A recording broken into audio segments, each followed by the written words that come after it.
to be loud and be clear about the character of God. Bazalwane siphumile siyashumayela ngokuthi who is God? God is fully represented in Jesus Christ. Why? Because all along people they've been believing a lie about God. It is high time bantwana benkosi we speak boldly about the grace character of God. We cannot allow the devil to be the one that is always speaking a lie about God.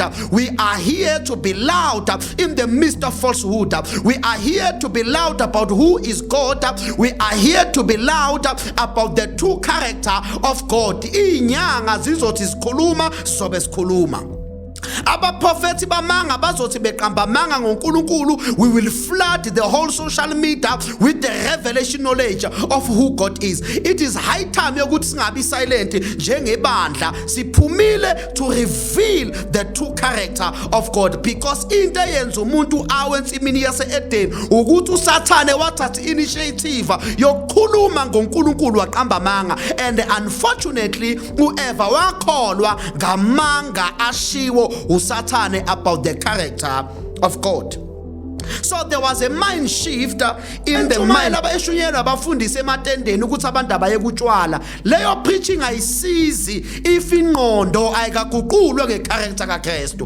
Umuntu mele aqale aguqulwe ingqondo bese ingqondo will change the character.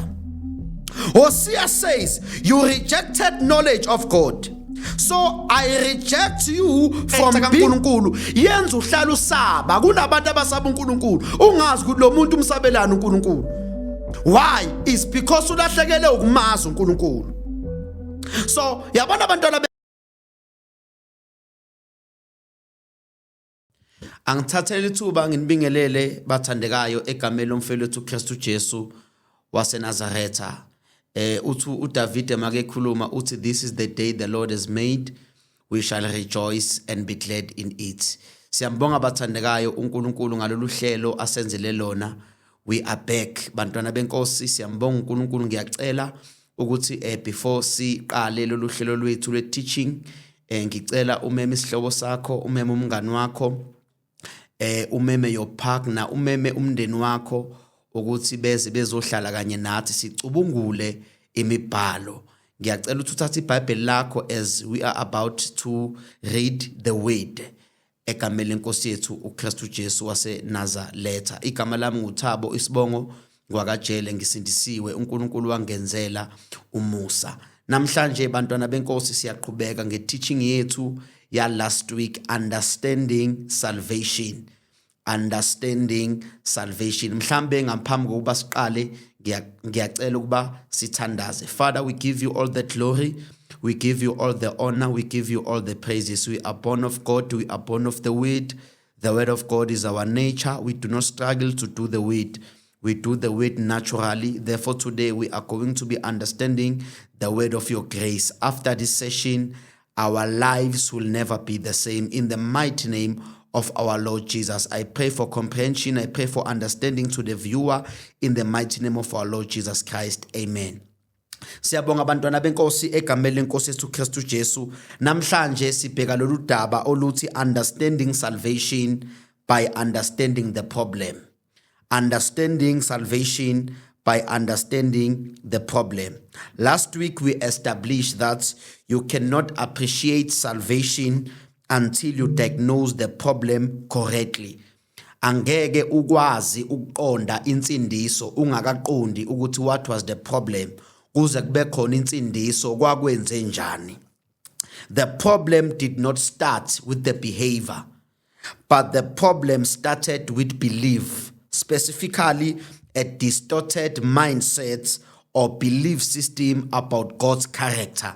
So inkinga ensimini yase-Edeni ayiqalanga ngesenzo kodwa yaqala nge-perverted mindset about God. That is very much important. So sikubhekile last week ukuthi kuchaza ukuthini ukuba ne-perverted mindset about God.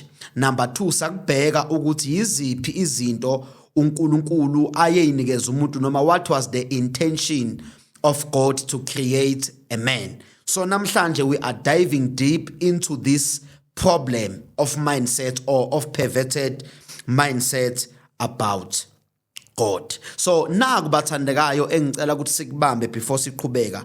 Salvation is not God fixing bad people, but salvation is God restoring knowledge of himself to people who believed a lie about him.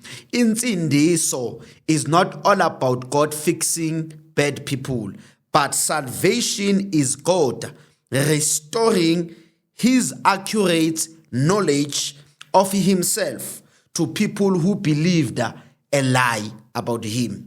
So bantwana benkosi ngiyacela sivule amabhayibheli wethu laphana kuGenesis chapter number 3 verses number 1 to 6. Namhlanje indaba yethu izobe ikakhulu kuleli verse. Ngifunda lana ngeNew King James Version. Nanka amabhayibheli engizoyawasebenzisa namhlanje. Sizosebenzisa these two translations. Sizosebenzisa iNew King James Version, siphinde sisebenzise neGood News translation. So ngiyacela ukuthi sifunde ifundeka kanje ithi, now the serpent was more cunning than any beast of the field which the Lord God had made. And he said to the woman, has God indeed said you shall not eat of every tree of the garden? Number 2, and the woman said to the serpent, we may eat the fruit of the tree of the garden, but of the fruit of the tree which is in the midst of the garden, God has said, you shall not eat it, nor shall you touch it, lest you die. This is our focus verse number 4. Then the serpent said to the woman, you will not surely die. Verse number 5. For God knows that in the day you eat of it, your eyes will be opened, and you will be like God, knowing good and evil. So when the woman saw that the tree was good for food, that it was pleasant to the eyes, and the tree desirable to make one wise, she took of its fruits and ate. She also gave to her husband with her, and he ate. Lana bantwana benkosi siyathola ukuthi ku-introducewa indaba ye-serpent. Kuthiwa i-serpent yeza kumuntu wesifazane. Kunezinto bathandekayo engifuna ukuthi sizibheke lana kuleli verse lika Genesis chapter number 3. Mhlambe before siqhubeke ake ngiveze lokhu ukuthi the first theologian in the Bible is the serpent. The first person to preach or to teach about God was the devil. That is why it is very much important ukuthi thina abantu beqiniso we must be loud about the character of God, because the devil is not silent. uSathane is busy going around wenza lento ayenza kwaseqaleni yokukhuluma amanga noNkulunkulu. Namanje uSathane akakami is busy speaking, teaching lies about God. So that is why uNkulunkulu usivusile kulesi sikhathi to teach and proclaim the accurate revelation of who God is. So in the Bible, the first person to teach about God was the devil, and that devil spoke a lie about God. Naku bathandekayo engicela sikubheke. Ake ngifunde manje ngeGood News translation. Sifunda verse number 4. Ithi ke, the snake replied, that is not true, you will not die. So umbuzo wokuqala ekufuneka siyibuze wona ukuthi, what did the serpent say about God that was not true? So kuleli verse siyabona ukuthi kunento uSathane ayikhulumayo that has to do with what the Lord has said to Adam. So umbuzo uthi ke, what did the serpent say about God in Genesis chapter number 3 verse 1 to 6 that was not true about God? The serpent directly contradicted God's word in Genesis chapter number 2 verses number 7. Ake sibuke ukuthi uNkulunkulu wathini ku Genesis chapter number 2 verses number 17. Genesis chapter number 2 verses number 17. But of the tree of the garden you may freely eat, but of the tree of the knowledge of good and evil you shall not eat, for in the day that you eat of it you shall surely die. Can we please take note to the details in verse number 17? But of the tree of the knowledge of good and evil you shall not eat, for in the day that you eat of it you shall surely die. Then ake sibuyele emuva ku verse number 16 uthi, and the Lord God commanded the man saying, of every tree of the garden you may freely eat. Ngicela sibheke leli gama elithi freely eat. And the Lord commanded the man saying, of every tree of the garden you may freely eat, but of the tree of the knowledge of good and evil you shall not eat, for in the day that you eat of it you shall surely die. Into yokuqala bathandekayo, into uSathane ayenza, sizobheka la ukuthi yini into uSathane ayenza lana ku Genesis chapter number 3. Into yokuqala, the devil did not lie only about the consequence of eating, but the devil has lied about God's motive and God's character. The lie was not just about the consequence of eating, but the lie of the devil that he spoke to Eve, that he spoke to Eve was about God's motive and character. So uSathane wakhuluma manga nge-character kaNkulunkulu. Into yokuqala uSathane ayenza uthi uSathane, has God indeed said.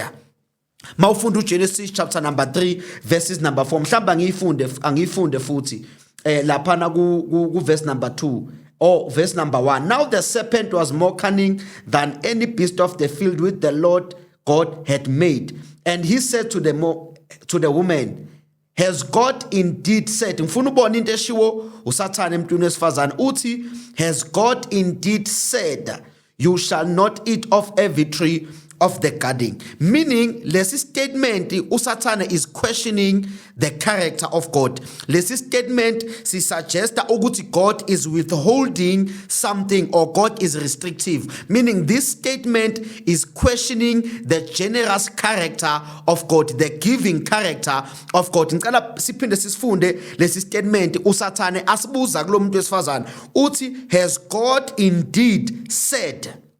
Meaning the devil is questioning the generous character of God. Meaning uSathane uveza uNkulunkulu njengomuntu oncishanayo noma njengomuntu owafihlela uAdam noEva okuthize. Meaning he is painting God as a restrictive God. He is painting God as a person that withholds. Meaning the devil is speaking a lie about God. Meaning uSathane ngalesi statement he was planting a doubt in the heart of Eve. Wayefaka ukungabaza enhlizweni kaEva ngecharacter kaNkulunkulu. Remember ukuthi in Genesis chapter number 1, God has created everything. uNkulunkulu ngosuku lokuqala wadala zonke izinto. Lithi iBhayibheli, in the beginning God created the heavens and the earth was without form, but the Spirit of the Lord was hovering all over the face of the waters. And God said, let there be light. From Genesis chapter number 2, the Lord has been busy creating zonke lezi zinto uNkulunkulu ayidala wayenzela umuntu. Then in day number 6 uNkulunkulu he created a man. Zonke lezi zinto uNkulunkulu ayidala wayinikeza umuntu. So God is a giving God. God is a gracious God. God is generous in character. uNkulunkulu akavimbanga lutho, kodwa uNkulunkulu wamnikeza yonke into uAdam noEva. But uSathane makefika, he is twisting the character of God. Uveza uNkulunkulu njengomuntu ovimbayo, uveza uNkulunkulu njengomuntu ongadedelanga konke, as if uNkulunkulu kunezinto azipho Adam noEva kodwa wabancisha into ezithize. Leso statement satshala doubts enhlizweni kaEva. Is God really good? If ngempela uNkulunkulu uthe asidle yonke lento, why uNkulunkulu athi singadli kulesi sitshalo? Meaning uSathane wa amplify into eyodwa uNkulunkulu athe abangayidli, wanciphisa zonke lezi zinto athe abazidle. Imvamisa uSathane makefuna ukudeceive abantu wenza into ezincane zibe ezinkulu, enze into ezinkulu zibe ezincane. Yabona? So that is number 1. Number 2, sibona manje a direct lie from the devil. uNkulunkulu uthe ku Genesis chapter number 2 verse 17, when you eat in the tree of knowledge of good and evil you will die. That was a direct statement of God. Remember, ukuthi uNkulunkulu wayeba protector. That was a pre-warning. Remember, God is not a reactor, God is a proactor.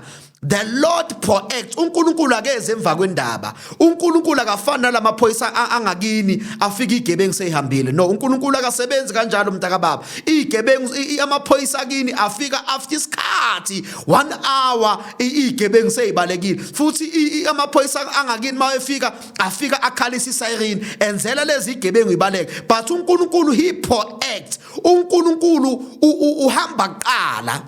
So uNkulunkulu wabawona before anything wathi uNkulunkulu do not eat in that tree because when you eat you shall die. uNkulunkulu engabavimbeli, uNkulunkulu engaba restrict, kodwa ngenxa yothando lukaNkulunkulu uNkulunkulu wayebawonisha. Sikubhekile last week ukuthi uNkulunkulu wayebawonisha ngokuthini ukuthi do not choose a choice of living apart from me, meaning ningayiphileli because when you start to live apart from me you shall surely die. But ngifuna uzwe uSathane uthini uma ngabe qhamuka ku verse number 4 uGenesis chapter number 3 uthi uSathane you will not die, meaning uSathane uthi uNkulunkulu namanga because uNkulunkulu uthe when you eat from this tree you shall die. Uthi uSathane that is not true. Funda nge-good news, the snake replied that is not true, you will not die, meaning uSathane wayefuna ukusuggesta ku-Eva noma wayesuggesta ku-Eva ukuthi uNkulunkulu has spoke a lie. uNkulunkulu lithe nizofa ngeke nize nife. So meaning the devil twisted the truth about the character of God. Waveza uNkulunkulu njengomqambi manga. uSathane waveza uNkulunkulu njengomqambi manga. Uthe uNkulunkulu nizofa, uthi uSathane angeke baze bafe. This implies that God is insecure, is threatened by human advancement, meaning indlela uSathane amveza ngayo uNkulunkulu la uveza uNkulunkulu njengomuntu osaba ukuthi abantu bazoba njengaye. That was a pure lie. That was a lie. But uSathane wayikhuluma, uSathane was loud about the false character of God. Number 3, verse number 5 reveals the slander. uSathane he assassinated the character of God. Yizwa uthini uSathane ku verse number 5, for God knows that in the day you eat of it your eyes will be opened. Meaning God is keeping you from your full potential. Meaning lento uSathane ayeyisho athi if uNkulunkulu akafuni nidle kulesi sihlahla because God knows that in the day you eat of this tree you shall be like him, knowing good and evil. Meaning uSathane wayethi God is keeping you from your full potential. He is not generous, he is controlling. Meaning uSathane uyabona manga ayewakhuluma ngoNkulunkulu, uSathane wayekhuluma nje only amanga about the character of God. Uthi uSathane uNkulunkulu yazi ukuthi the day you eat of the knowledge of good and evil in that tree you shall be like God. Already Adam and Eve they were already like God, but uSathane makafika wenze ngazuthi umuntu akafani noNkulunkulu. That is why it is important as a believer to be knowledgeable about Christ. Why? So that you cannot be easily deceived. Into yenza Eva abe easily deceived about the character of God. It is because she was not fully knowledgeable about who is God. He was easily perverted in his mindset. So wabanet distorted mindset about God. So the mind shift after these 3 lies.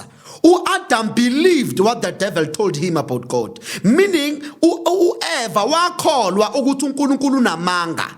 Number 2, Eva wakholwa ukuthi uNkulunkulu uyagodla. Number 3, Eva wakholwa ukuthi uNkulunkulu akafuni abe njengaye. Meaning Eve believed a lie about God. That was the entrance of sin. Ukukholwa amanga ngecharacter kaNkulunkulu. That is why in this generation uNkulunkulu usivusile to be loud and be clear about the character of God. Bazalwane siphumile siyashumayela ngokuthi who is God? God is fully represented in Jesus Christ. Why? Because all along people they've been believing a lie about God. It is high time, bantwana benkosi, we speak boldly about the grace character of God. We cannot allow the devil to be the one that is always speaking a lie about God. We are here to be loud in the midst of falsehood. We are here to be loud about who is God. We are here to be loud about the true character of God. Inyanga zizothi sikhuluma zobe sikhuluma. Abaprofethi bamanga bazothi beqamba manga ngoNkulunkulu. We will flood the whole social media with the revelation knowledge of who God is. It is high time yokuthi singabi silent njengebandla, siphumile to reveal the true character of God, because into eyenza umuntu awe ensimini yase-Eden ukuthi uSathane wathatha initiative yokukhuluma ngoNkulunkulu waqamba manga, and unfortunately uEva wakholwa ngamanga ashiwo uSathane about the character of God. So there was a mind shift in the mindset of Adam and Eve. Number one, Eve moved from seeing God as a gracious father who freely gives every tree for good and for food. Genesis chapter number 2 verse number 16.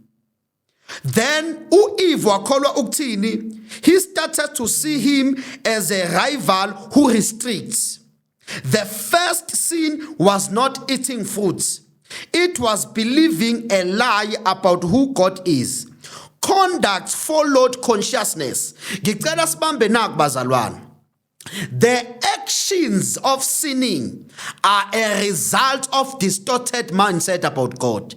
People, they sin in their conduct because they do not know God. Kwaqala ukuba perverted emqondweni kaEva ngoNkulunkulu, then kwalandela isenzo. Angazi noma niyezwa abantwana benkosi. Into yokuqala, the real problem was in the mind, meaning the distorted mindset about God precedes the sinful actions. Umuntu kuze akwazi ukwenza izono kwi-conduct mele aqale abe nengqondo that is not accurate about the character of God. Let us see now the New Testament commentary. Ake sibheke ukuthi ithini New Testament ngento eyenzeka kuGenesis chapter number 3 verses number 4. First Timothy chapter number 2 verses number 14. We see Brother Paul giving an explanation of what happened in Genesis chapter number 3 verses number 1 to 6. And Adam was not deceived, but the woman being deceived fell into transgression. Kuthiwa umuntu that was deceived was Eve. Ake sibheke leli gama elithi deceived lichaza ukuthini. Leli gama elithi deceived is a Greek word exapata. E-X-A-P-A-T-A, exapata. Leli gama elithi exapata lichaza ukuthi to seduce wholly, to cheat, to lead astray from the truth by false reasoning. Ngicela ukuliphinda leli gama elithi exapata, to deceive. Lithi Bible, it was Eve who was deceived. Ngifuna sibheke ukuthi leli gama elithi deceived lichaza ukuthini. Kuthiwa leli gama elithi deceived lichaza ukuthi to seduce wholly, to cheat, to lead astray from the truth by false reasoning. Meaning to deceive someone is to bring a false knowledge with the intention to lead him astray. So into Sathana yenza, he used false reasoning to pervert the mind of Eve about who God is. Ngicela sibambe lento bathandekayo. uSathane wasebenzisa a wrong information, weza ne false reasoning to pervert the mind of Eve about the character of God.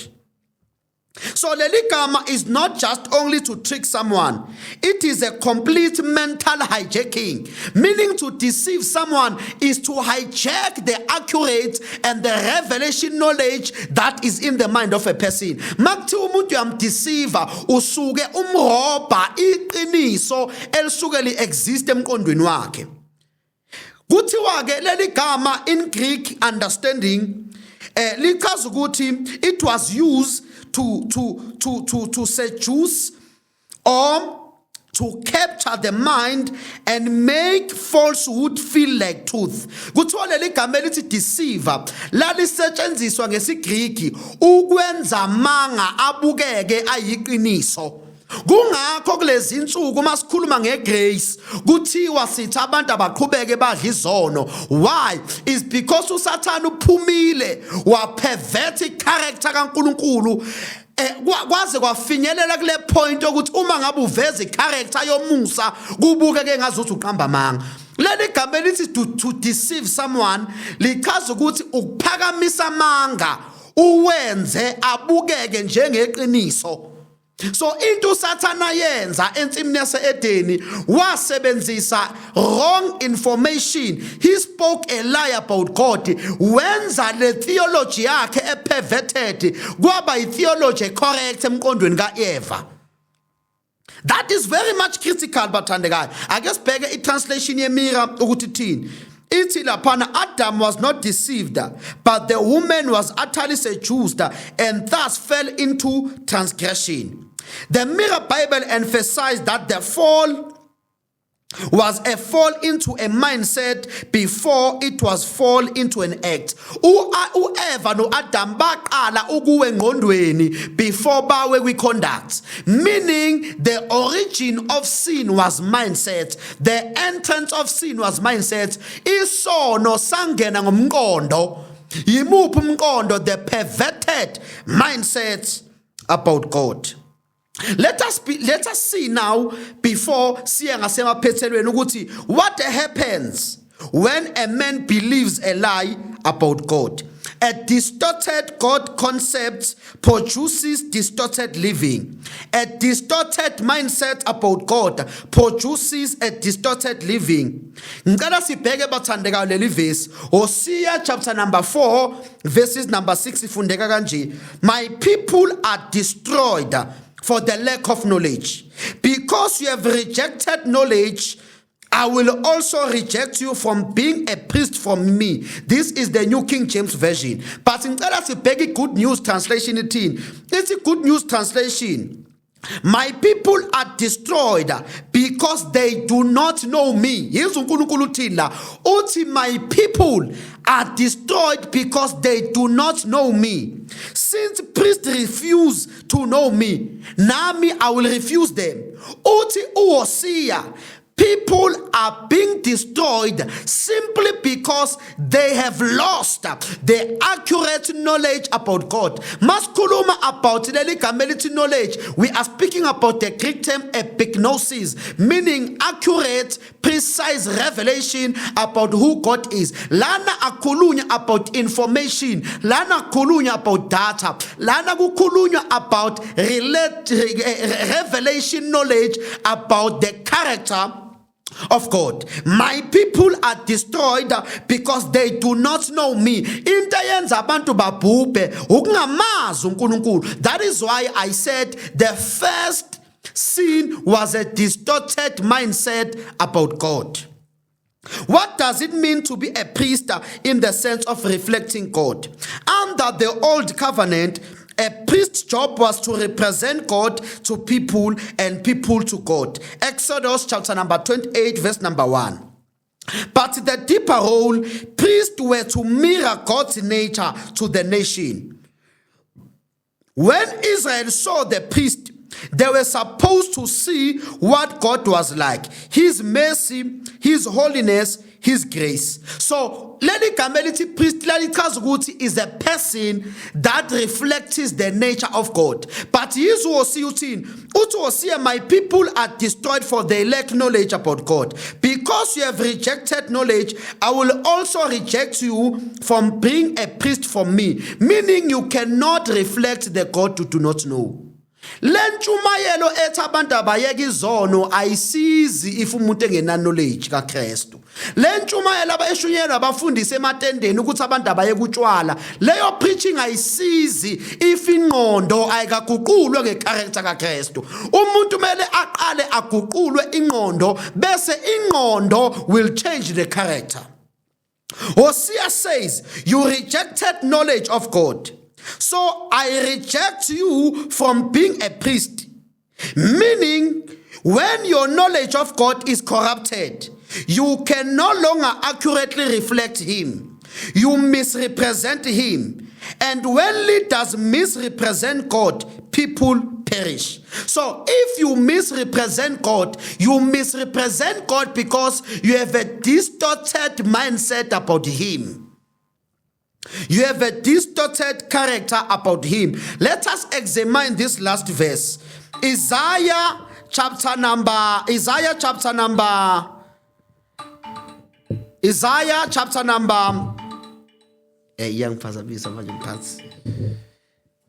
sorry about that.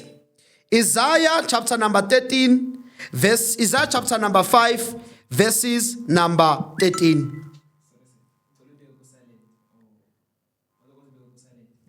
Yeah, sengifakile ngilibele nje kuyifaka ku silent. So we have 8 minutes left. Okay. Whole booking. Should I add more because they wanted to part. So angazi uthini usisi. Angithi bekufuneka kube yi-hour vele so angazi ukuthi ngenze njani. Angithi izokwazi ukukhatheka le. Yeah, this part will be cut out. Okay. Yeah, I don't know now because akafiki and I'm seeing now. Bese ngisele vele nge 2 minutes lapho. Yeah. So there's a 2 minutes or Ukuthi manje angazi angithi uthe 30 minutes. yeah, okay. So should we keep it at 30 minutes? Yes, bese mhlamba ngafonelwa sibuza ukuthi senze njani. Ngoba ngicena ukuqhubeka bese abuya athi bengasho. Yes. So let us examine the last verse. Isaiah chapter number 5, verses number 13. Therefore my people have gone into captivity because they have no knowledge. Yizu Isaiah uthini? Uthi Isaiah, therefore my people have gone into captivity because they have no knowledge. Hey, ngiyayithanda good news. It's good news. So my people will go into exile far away because they do not know me. So uyayibona indaba ukuthi kuphi? Indaba isekutheni if you do not know God, then you are leading yourself into captivity. Into yenza abantu baphile emakhamandeleni ukungamazi uKristu. Into yenza abantu baphile ebumnyameni ukungamazi uNkulunkulu is a distorted mindset about God. Ake siphindele le verse. So my people will go into exile far away because they do not know me. Ukungamazi uNkulunkulu kwenza ubopheke.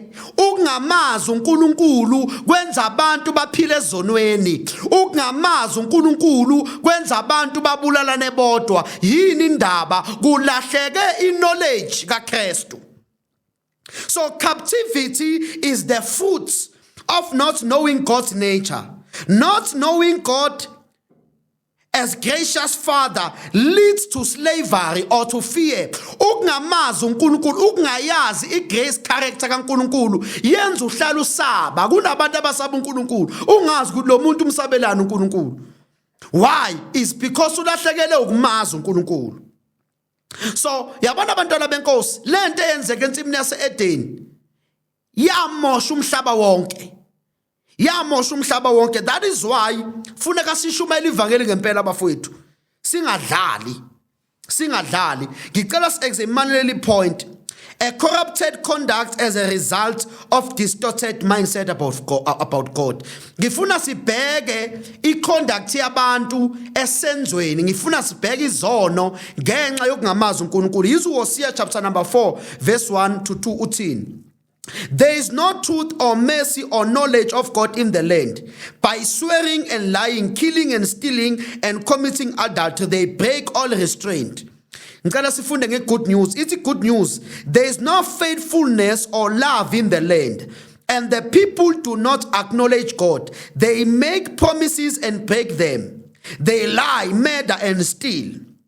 Ngicela sibheke le pattern. No knowledge of God, no mercy, no truth, rampant sin. Into yenza abantu baphile ezonweni according to Hosea, ukungamazi uNkulunkulu, i-killing, izalwa ukuthi abantu abamazi uNkulunkulu. I-gender based violence izalwa ukuthi abantu abamazi uNkulunkulu. Lento ye-LGBTQ community yokuthi abantu babe zingqingili, babe ngama-gays and lesbians, izalwa ukuthi ulwazi uNkulunkulu alitshala omntwini lilahlekile. Lento ukuthi abantu batshole badakwe utshwala balala uyaca izalwa ukuthi abantu balahlekelwe ukumazi uNkulunkulu. If abantu balahlekelwe ukumazi uNkulunkulu bazophila ezonweni, period. Hosea chapter number 4 verse 1 usho njalo uthi stealing and killing are symptoms of distorted mindset about God. So bantwana benkosi ngicela sibambe lana for today.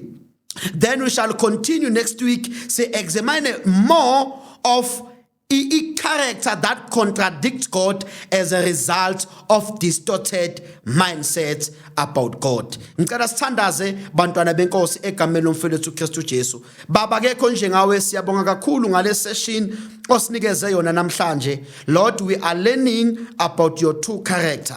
Lord, for us to understand salvation, we are to understand first the problem. Lord, I pray that as we dive into this word, I pray that our mindset are changing about the character of God. We are repenting in our minds about God. There is a change of mindset about the character of God. We are believing Christ. That is the true revelation of who God is.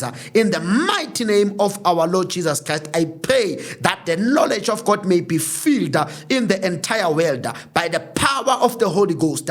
I pray ukuthi uNkulunkulu avusa abantu abazoshumayela ivangeli ngesibindi bengenamahloni ngokuthi uNkulunkulu nomusa, bengenamahloni ukuthi uNkulunkulu uyathethelela izono, bengenamahloni ukuthi uNkulunkulu wafa wambelwa wavuswa kwabafileyo. Siyabonga moya ingcwele egameni lomfowethu Kristu Jesu waseNazaretha, in the mighty name of Jesus. Amen. Stay blessed. Let us meet next week in Jesus' name. Amen.